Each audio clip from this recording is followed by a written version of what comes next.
Hello student, आज हम बात करने जा रहे हैं सर्वाइकल कैंसर और सर्वाइकल। इससे प्रीवियस क्लास के अंदर ब्रेस्ट कैंसर की बात की थी और हमने बहुत सारे एमसीक्यू आपके सामने निकाल के रखे थे। और आज हम बात करने जा रहे हैं सर्वाइकल कैंसर। सर्वाइकल कैंसर भी बहुत इंपॉर्टेंट टॉपिक है और हमने पहले बात की थी सर्वाइकल कैंसर इंडिया में सेकेंड मोस्ट कॉमन कैंसर है फीमेल्स के अंदर।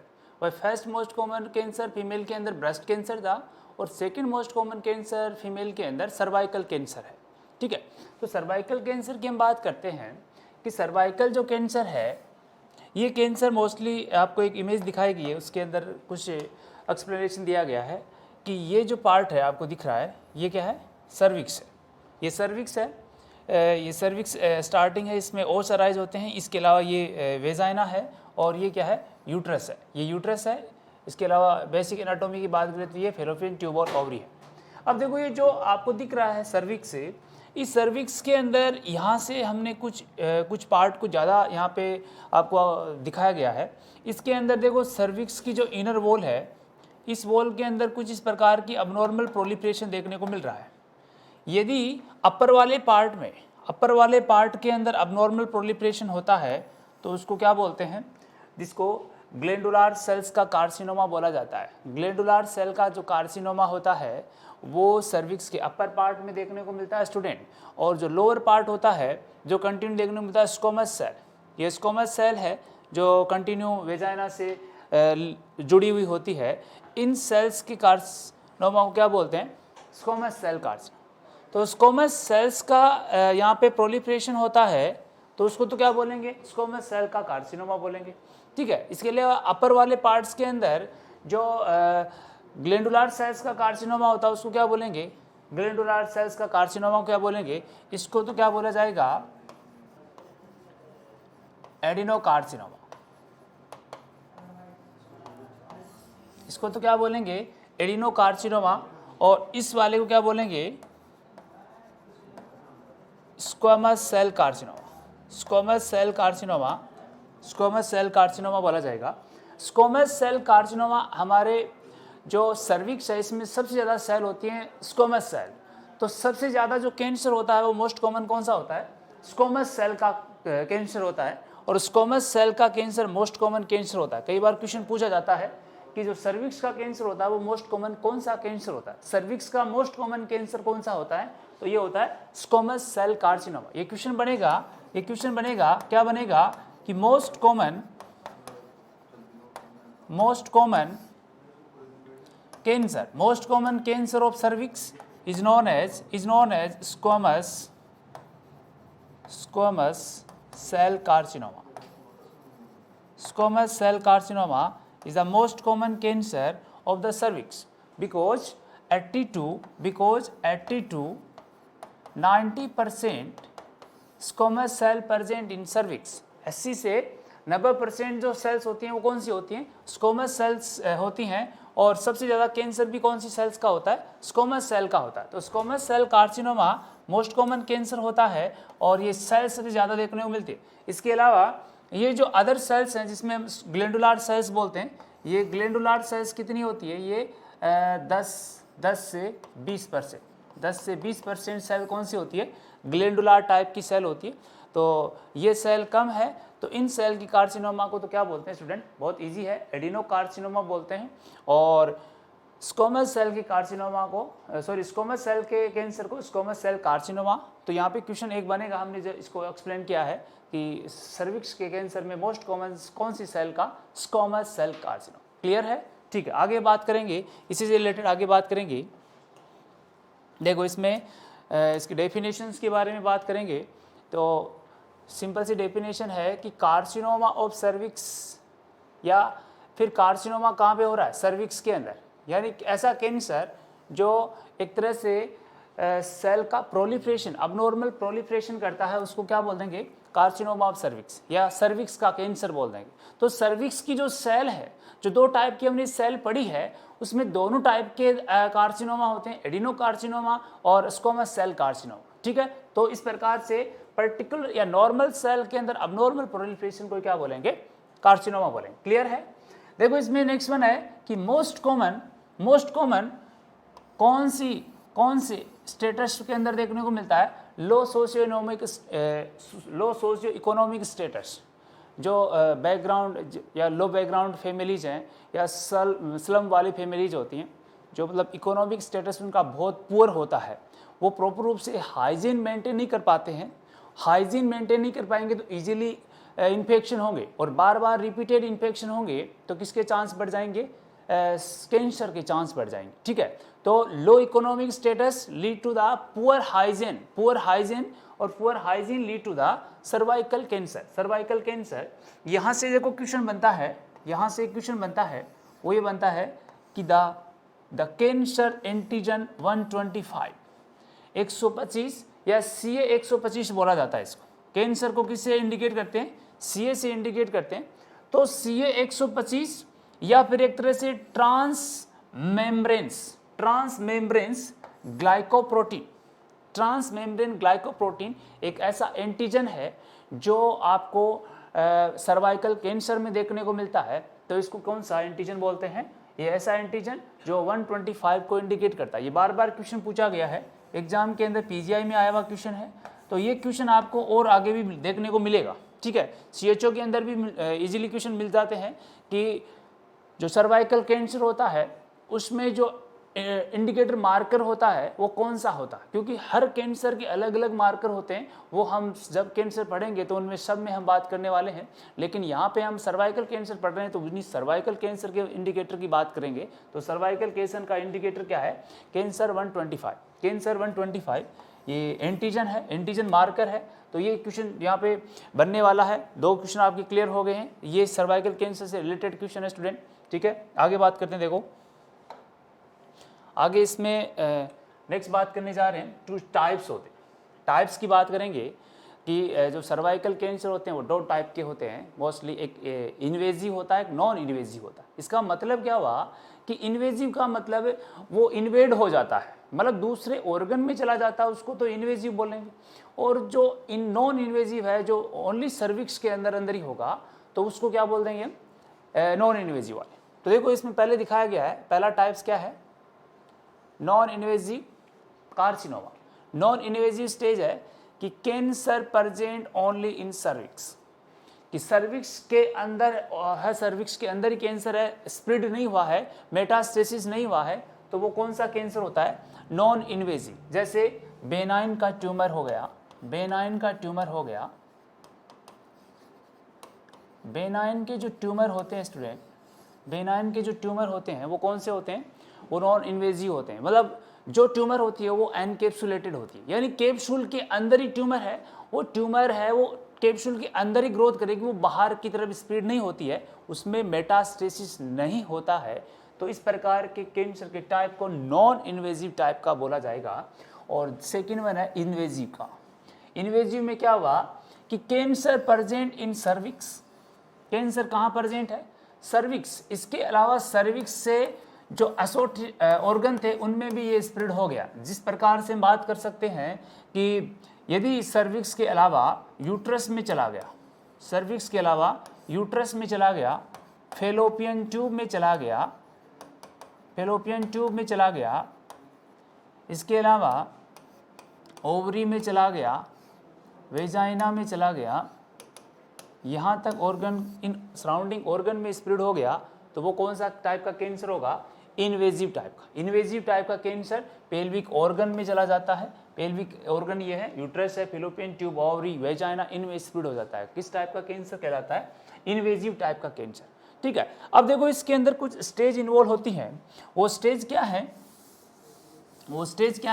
वो हम देखते हैं यहाँ पे। जैसे यदि कोई कंडीशन जिसमें स्टेज आपको 0 मिले, तो उस स्टेज को, जब 0 कैंसर वाली स्टेज है, उसका मतलब ये हुआ कि कैंसर तो है, यानी कि प्रोलिफरेशन नॉर्मल सेल में अबनॉर्मल प्रोलिफरेशन तो हुआ है, लेकिन जिस साइड पे हुआ है वो कैंसर की सेल उसी साइड, जिसको बोलते हैं carcinoma in situ, carcinoma in situ. इसका मतलब क्या हुआ कि कैंसर है वो एक पर्टिकुलर जगह पे वो स्प्रेड, वहाँ से अभी क्या अर्ली स्टेज स्टार्ट हुई, कैंसर की सबसे अर्ली स्टेज स्टार्ट हुई है, जिसको हम यहाँ पे स्क्रीनिंग करके रोका जा सकता है, इसको रोक सकते हैं। तो 0 स्टेज में कार्सिनोमा इन सिटू रहेगा। यदि फिर स्टेज बढ़े और बोलें कि स्टेज फर्स्ट होगा तो कार्सिनोमा ऑफ सर्विक्स और थोड़ा बहुत किस में चला जाता है, यूट्रस में। सर्विक्स और यूट्रस के अंदर थोड़ा इन्वेड हो जाता है स्टेज फर्स्ट में। स्टेज सेकंड में क्या होता है स्टूडेंट, स्टेज सेकंड में क्या होता है कि सर्विक्स में तो ऑलरेडी प्रेजेंट था, यूट्रस में हो गया और इसके अलावा ये सम पार्ट ऑफ वेजाइना में भी क्या हो गया, स्प्लिट हो गया, वेजाइना में भी स्प्लिट हो गया। तो थर्ड स्टेज के अंदर धीरे धीरे इन्वेड हो रहा है, यूट्रस में चला गया तो सेकंड में धीरे धीरे फिर वेजाइना के अंदर भी स्प्लिट हो गया। थर्ड स्टेज के अंदर क्या होगा कि सर्विक्स है, यूट्रस है, इसके अलावा वेजाइना है, ठीक है। इसके अलावा अदर ऑर्गन जैसे ओवरी के अंदर स्प्लिट हो जाएगा, और लास्ट की स्टेज में इतना मेटास्टेसिस होता है फोर्थ में कि इन ऑर्गन के अलावा ये रेक्टम के अंदर स्प्लिट हो जाता है, रेक्टम में चला जाता है, ठीक है। इसके अलावा ब्लैडर में चला जाता है, इन ऑर्गन्स में भी स्प्लिट हो जाएगा। तो लास्ट की स्टेज में मेटास्टेसिस होगा तो सराउंडिंग ऑर्गन में और ज़्यादा स्प्लिट हो जाएगा, ठीक है। जिसमें क्या क्या देखने को मिलेगा आपको, सर्विक्स है, यूट्रस, वेजाइना, उसके अलावा ओवरी के अलावा रेक्टम और ब्लैडर में भी स्प्लिट हो जाता है। तो जैसे जैसे स्टेज बढ़ती जाती है वैसे वैसे इसका इन्वेड होना भी बढ़ता जाता है। तो ये कुछ स्टेज होती हैं जो सर्वाइकल कैंसर में आपको ऑर्गन के अंदर, मेलिग्नेंसी के अंदर ऑर्गन अदर इन्वॉल्व होते हैं। क्लियर है, देखो, ठीक है। ये स्टेज थी। अब यहाँ पे एक कंडीशन आती है जिसको हम बोला जाते हैं मोस्टली सर्वाइकल कैंसर के अंदर डिस्प्लेसिया, सर्वाइकल कैंसर में डिस्प्लेसिया, इसको बोलते हैं सर्वाइकल डिस्प्लेसिया। डिस्प्लेसिया का मतलब बोल सकते हैं कि जो नॉर्मल सेल थी वो अबनॉर्मल होने जा रही है, उसको बोलेंगे सर्वाइकल डिस्प्लेसिया।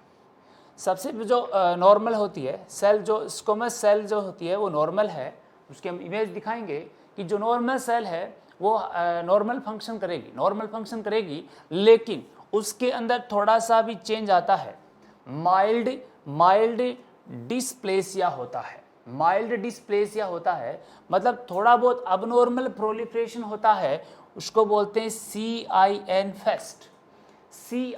फेस्ट। किसके लिए आता है, देखो फुल फॉर्म देखो, CIN फेस्ट की क्या है, CIN के क्या बोलते हैं, सर्वाइकल इंट्रा एपिथेलियल नियोप्लेसिया,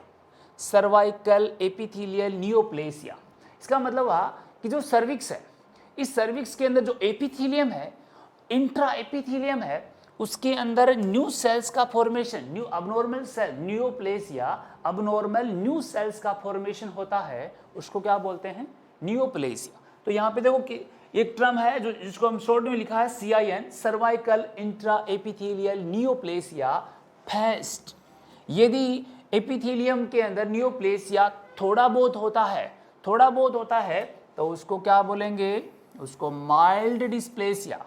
क्या बोलेंगे, यानी जो नॉर्मल सेल है उनमें थोड़ा बहुत चेंजेज आया, थोड़ी सी सेल हुई इन्वॉल्व, थोड़ा सा चेंजेज आया तो क्या बोल देंगे, माइल्ड डिस्प्लेसिया। क्लियर है, ठीक। नेक्स्ट वन है मॉडरेट डिस्प्लेसिया, जिसको CIN सेकंड बोला जाता है, CIN second, cervical intra epithelial neoplasia second. इसमें क्या होगा, अब की बार थोड़ी सीवियरिटी बढ़ जाएगी और मॉडरेट कंडीशन आ जाएगी, मतलब CIN सेकंड हो जाएगा, सेल में और प्रोलिफरेशन अबनॉर्मल हो जाएगा, थोड़ी सी ज़्यादा सेल इन्वॉल्व हो जाएंगी।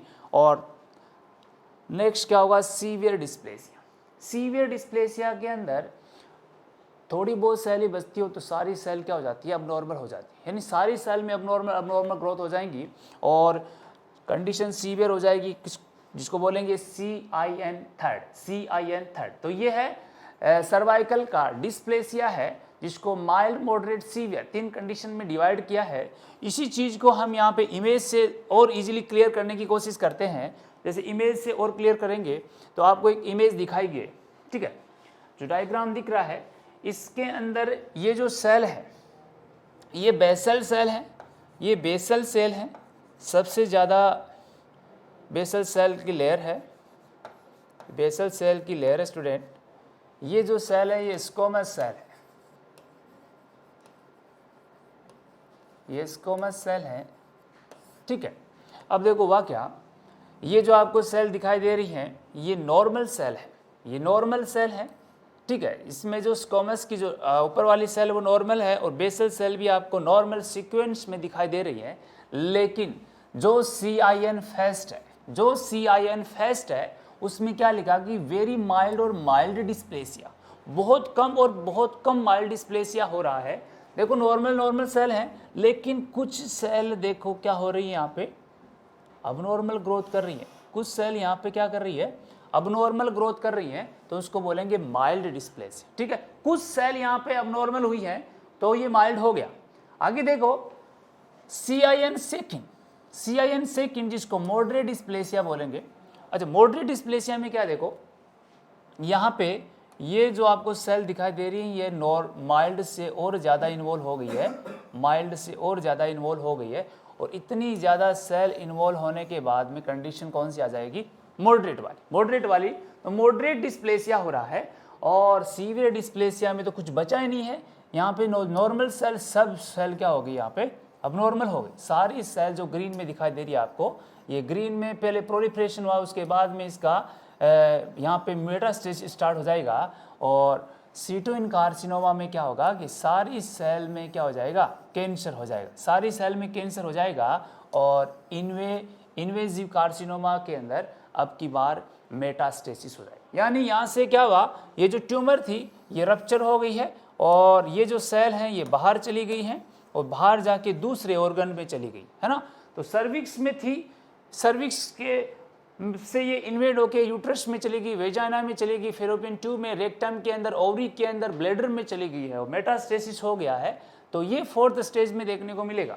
तो इस प्रकार से जो नॉर्मल सेल है उनका अबनॉर्मल होके मेटास्टेसिस होना ही क्या कहलाता है, सर्विक्स के अंदर कैंसर कहलाता है। इसकी 3 स्टेज दिखाई दी है, C1 फेज, CN2 और CN3, ठीक है। इसके अलावा ये सीवियर कंडीशन आती है, मेटास्टेसिस की कंडीशंस आती है, जिसमें कैंसर सेल्स होती हैं वो स्प्रेड होने लग जाती है, ठीक है स्टूडेंट। तो ये है डिस्प्लेसिया, सर्विक्स का डिस्प्लेसिया देखने को मिलेगा। अब हम बात करेंगे जो कंडीशन पड़ी थी वो होने का कारण क्या है, रिस्क फैक्टर क्या है कि ये कंडीशन होती है। तो देखो रिस्क फैक्टर में आपको CHO में क्वेश्चन बनने वाला है, और ये बनेगा कि सर्विक्स का जो कैंसर होता है वो कौन से वायरस के कारण होता है, तो human papilloma virus, human papilloma virus infection से कौन सा कैंसर होता है, सर्विक्स का कैंसर। तो CHO के अंदर जो 11 तारीख को एग्जाम होने जा रही है उसके अंदर ये 101% इस प्रकार के बेसिक क्वेश्चन बनते हैं कि सर्विक्स कैंसर कौन से वायरस के कारण होता है, तो बता देंगे ह्यूमन पेप्लियोमा वायरस। ये ह्यूमन पेप्लियोमा वायरस है। इसकी एक यहाँ पे देखो कुछ हमने पैथोफिजियोलॉजी इंडिकेट करवाई है कि जैसे इस इन्फेक्शन होता है, इस वायरस का जैसे इन्फेक्शन होता है और इन्फेक्शन लंबे समय तक रह जाता है, परसिस्टेंट रहता है, यानी कि रिपीटेड होता है या बार बार इन्फेक्शन होता है, तो हमारी सर्विक्स की जो नॉर्मल सेल होती हैं उन नॉर्मल सेल्स में थोड़ा अबनॉर्मल चेंजेज आ जाता है, या फिर उसका प्रोलिफरेशन होता है। अबनॉर्मल क्या होता है, उनका प्रोलिफरेशन होता है। और अबनॉर्मल प्रोलिफरेशन यदि इन्फेक्शन सर्विक्स में ह्यूमन पेप्लियोमा वायरस से हुआ है और उस इन्फेक्शन का हम स्क्रीनिंग करते हैं, क्या करते हैं, उसका स्क्रीनिंग टेस्ट करते हैं। स्क्रीनिंग टेस्ट करने के 10 से 15 साल बाद में क्या बनने की चांस रहते हैं, कार्सिनोमा इन सर्विक्स, कार्सिनोमा इन सर्विक्स। क्योंकि जो सर्विक्स में जो कैंसर होते हैं ये मेनली 21 साल से लेकर 65 साल तक की महिलाओं में होता है। 21 से 65 साल की महिलाओं में कौन सा कैंसर होने के चांस है, सर्विक्स के कैंसर। यदि किसी महिला को सर्विक्स में ह्यूमन पेप्लियोमा वायरस का इन्फेक्शन हुआ है, हमने इसको आइडेंटिफाई किया है कि ये इन्फेक्शन हुआ है, और इसके 10 से 15 साल के बाद में रिपीटेड इन्फेक्शन होने से सर्विक्स की स्क्वामस सेल के अंदर चेंजेस आ जाएंगे, और 10 से 15 साल में किसका फॉर्मेशन हो जाएगा, कार्सिनोमा इन सर्विक्स, सर्विक्स में कार्सिनोमा कैंसर का फॉर्मेशन हो जाएगा। तो यहाँ पे देखो कुछ और रिस्क फैक्टर बताए हमने यहाँ पे कि सिगरेट स्मोकिंग इंडिकेट करता है स्क्वैमस सेल कार्सिनोमा को। सिगरेट स्मोकिंग से कौन सा कार्सिनोमा? स्क्वैमस सेल का कार्सिनोमा होता है, स्क्वैमस सेल का कार्सिनोमा होता है। ये क्वेश्चन भी पूछ लेते हैं कई बार कि जो सर्विक्स के अंदर जो squamous cell carcinoma most common होता है वो कौन सी कंडीशन, कौन से रिस्क फैक्टर के कारण होता है? तो सिगरेट स्मोकिंग, जो महिलाएं ज़्यादा सिगरेट का स्मोकिंग करती हैं उनमें स्क्वैमस सेल कार्सिनोमा होने का चांस है। क्लियर है? ओके। अर्ली फेस्ट इंटरकोर्स का मतलब यदि किसी लेडीज ने 17 साल से पहले कोई इंटरकोर्स अराइज किया है तो उससे फिर क्या हो जाएगा? सर्विक्स के अंदर अबनॉर्मल प्रोलिफरेशन हो जाएगा। तो early first intercourse before age of 70, 17 साल से पहले इंटरकोर्स अराइज किया है तो सर्विक्स की सेल्स क्या हो जाएंगी? चेंज हो जाएंगी। क्लियर है स्टूडेंट? इसके अलावा देखो मल्टीपल सेक्स पार्टनर यानी कि मोर देन 2 और 3 पार्टनर्स इंटरकोर्स अराइज करते हैं तो उससे भी क्या होने के चांस रहते हैं? इन्फेक्शन होने के चांस रहते हैं। ह्यूमन पैपिलोमा वायरस का इन्फेक्शन भी हो सकता है और मल्टीपल सेक्स पार्टनर से भी क्या हो सकता है? सर्विक्स का कैंसर हो सकता है।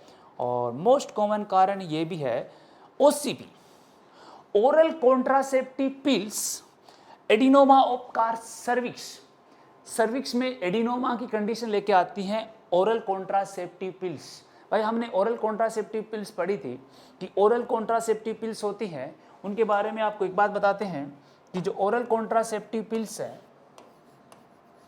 ये ओरल कॉन्ट्रासेप्टिव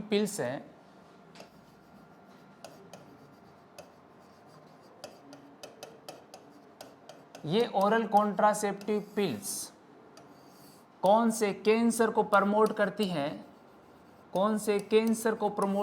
हैं? तो आपको पता होना चाहिए कि ओरल कॉन्ट्रासेप्टिव पिल्स सबसे ज़्यादा सर्विक्स के कैंसर को, सर्वाइकल कैंसर को प्रमोट करती है। यानी जो महिलाएं कॉन्ट्रासेप्टिव पिल्स लेती हैं वो कॉन्ट्रासेप्टिव पिल्स सबसे ज़्यादा क्या करता है? सर्वाइकल कैंसर प्रमोट करता है और कई बार कर भी सकता और नहीं भी कर सकता ब्रेस्ट कैंसर को कर भी सकता है और नहीं भी कर सकता है। ठीक है स्टूडेंट? तो ये पता होना चाहिए कि सर्वाइकल कैंसर OCP के कारण होता है। OCP के कारण सबसे ज़्यादा कैंसर सर्वाइकल कैंसर होता है और ब्रेस्ट कैंसर हो भी सकता है, नहीं भी हो सकता, प्लस माइनस है। लेकिन ये क्वेश्चन ये भी आता है स्टूडेंट, ये क्वेश्चन ये भी आता है कि OCP कौन से कैंसर को प्रिवेंट करती है? OCP कौन से कैंसर को प्रिवेंट करती है? तो है ओवेरियन कैंसर। एक क्वेश्चन आया हुआ है ओवेरियन कैंसर। OCP कौन से कैंसर को प्रिवेंट करती हैं? Ovarian cancer. क्योंकि OCP कहाँ काम करती हैं? ओवरी पे काम करती हैं। OCP ओवुलेशन को प्रिवेंट करती हैं। जो हम बोल सकते हैं कि जो हाइपोथैलेमस, पिट्यूटरी और ओवरी के हार्मोन की एक चेन होती है उसको इनहिबिट करती है OCP। तो जब हार्मोन्स इनहिबिट हो जाएंगे, ओवरी के अंदर ओवुलेशन, ओवम का फॉर्मेशन नहीं होगा तो कैंसर के चांस नहीं होते हैं। क्वेश्चन पूछा गया है कि which kind of drug to prevent the ovarian cancer? OCP, oral contraceptive pills. Clear है बात? Okay good. देखो आगे देखते हैं इसके अंदर नेक्स्ट बात करेंगे इससे। तो नेक्स्ट आएगा टाइप्स ऑफ कैंसर ट्यूमर। जो ट्यूमर है जिसके हमने पहले इन्वेजिव, नॉन इन्वेजिव के टाइप्स की बात की थी, यहाँ पे जो कैंसर की बात करने जा रहे हैं वो है एडिनोकार्सिनोमा और स्क्वैमस सेल कार्सिनोमा। यानी सर्विक्स में 2 टाइप के ट्यूमर बनते हैं। टाइप ऑफ ट्यूमर की बात करें तो 2 टाइप की ट्यूमर होते हैं, एडिनोकार्सिनोमा और स्क्वैमस सेल कार्सिनोमा। जो स्टार्टिंग के अंदर इनका डिस्कशन कर लिया था हमने, तो जो most common human papilloma virus है ये associated with the carcinoma of cervix. Human papilloma virus कितने नंबर का? 16 नंबर का।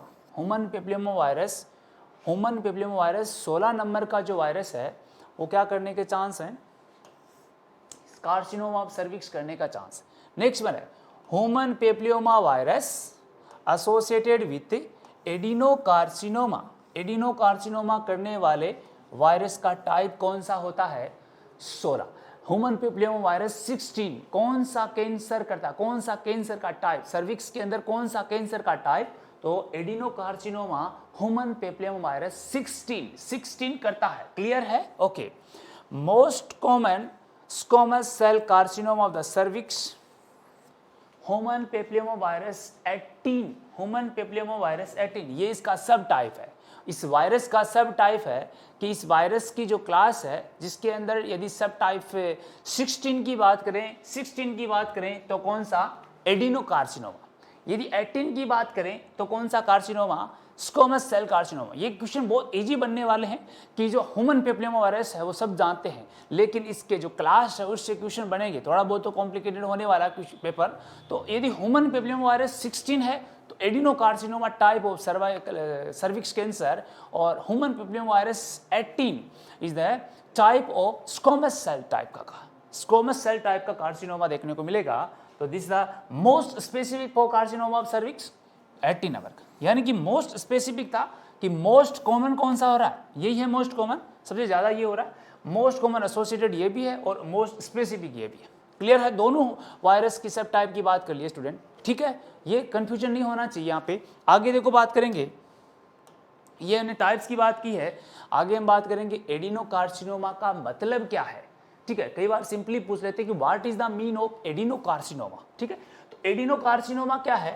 देखो student, type of cancer start in mucus producing glandular cell of our body. हमारी बॉडी की जो सेल है, जो ग्लैंडुलर सेल होती है, जो म्यूकस का प्रोडक्शन करती है, उस ग्लैंडुलर सेल के कैंसर को ही क्या बोलते हैं? एडिनोकार्सिनोमा बोला जाता है। उन्हीं को क्या बोलते हैं?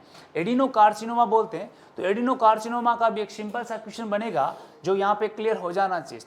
ठीक है, तो adenocarcinoma mucus producing glandular cell का कार्सिनोमा होता है। ठीक है, आगे देखो, baby affected of human papilloma virus affected mother, यानी जो mother during pregnancy HPV human papilloma virus से इन्फेक्टेड हो गई और उसने एक बेबी को डिलीवर किया, उस बेबी को एक जन्म दिया है, तो जो baby human papilloma virus infected mother से जन्म लेगा तो उसमें क्या अबनॉर्मलिटी होने वाली है? उसमें क्या अबनॉर्मलिटी होने वाली है?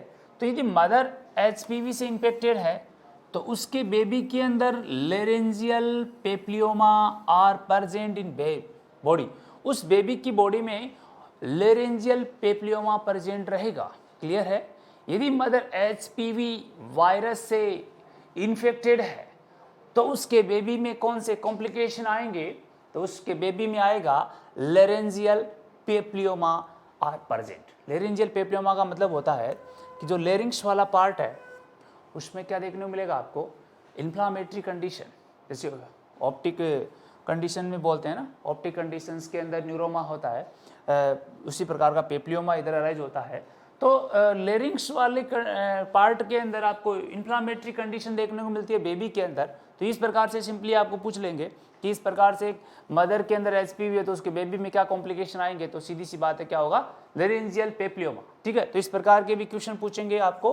तो ये भी क्वेश्चन हम CHO के लिए नहीं बोल रहे हैं, हम जितनी भी नर्सिंग के एग्जाम है उसमें कैसे भी क्वेश्चन है वो पूछ सकते हैं, वो इसी प्रकार से निकल के आएंगे अंदर से कि एडिनोकार्सिनोमा का मतलब क्या होता है, मदर HPV से इन्फेक्टेड है तो उसके बेबी में क्या चेंजेस आएंगे। ये सारी चीज़ें हैं, ये बहुत इजी हैं और बेसिक हैं। ठीक है, तो मैं ये बोलता हूँ कि बेसिक चीज़ें तो बिल्कुल भी नहीं गलत होनी चाहिए, क्योंकि सिलेक्शन चाहिए तो बेस को क्लियर करके जाना पड़ेगा, नहीं तो आप एनक्लेक्स भी पढ़ लोगे तो भी सिलेक्शन नहीं होगा। ठीक है स्टूडेंट, तो हम सर्वाइकल कैंसर का ये हमने यहाँ पे कुछ इंट्रोडक्शंस और उससे रिलेटेड रिस्क फैक्टर की बात की है। सेकंड पार्ट के अंदर और मज़ेदार चीज़ें लेके आ रहे हैं हम, और नेक्स्ट जो सेकंड पार्ट है उसके अंदर हम क्लिनिकल मैनिफेस्टेशन, डायग्नोसिस और बहुत इंपॉर्टेंट मैनेजमेंट की बात करने जा रहे हैं स्टूडेंट। ठीक है, तो नेक्स्ट सेकंड पार्ट में फिर मिलने वाले। इतने टाइम के लिए आपको बहुत बहुत धन्यवाद।